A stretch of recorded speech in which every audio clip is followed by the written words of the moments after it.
తెలంగాణ రాష్ట్రంలో ఇందిరమ్మ ఇల్లు లేని ఊరు చూపిస్తే తాము ఓట్లు అడగబోమని, డబుల్ బెడ్రూమ్ ఇల్లు లేని ఊరు మేము చూపిస్తాము, మీరు ఓట్లు అడగకుండా ఉండాలి అని వేములవాడ ఎమ్మెల్యే ప్రభుత్వ విప్ ఆది శ్రీనివాస్ బీఆర్ఎస్ నేతలకు సవాల్ విసిరారు.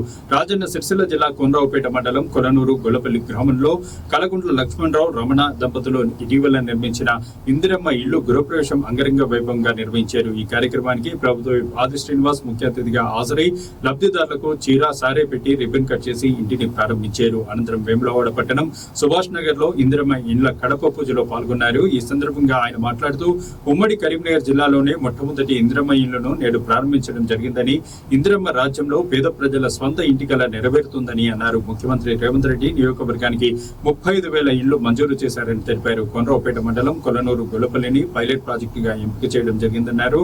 ఎన్నికల సమయంలో ప్రజలకు ఇచ్చిన మాటను నెరవేరుస్తూ కాంగ్రెస్ ప్రభుత్వం ముందుకు పోతుందని ఈ సందర్భంగా ఆయన వెల్లడించారు.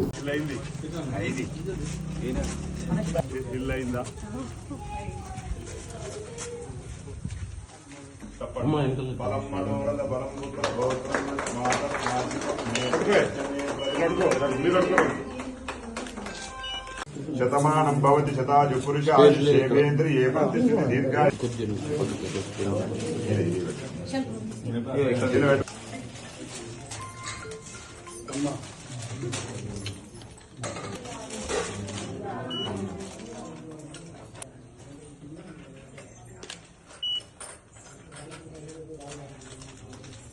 అది నూతన గృహప్రవేశ సందర్భంగా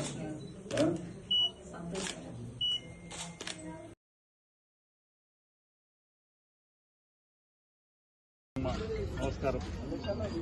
నమస్తే తల్లి, శుభాకాంక్షలు. నీకే ఇల్లు మంజూరైంది. ఎన్ని ఏళ్ళ నుంచి అనుకుంటున్నావు ఇల్లు కావాలని? మస్తులు అవుతుందా? ఇప్పుడు ఇల్లు అవుతుంది.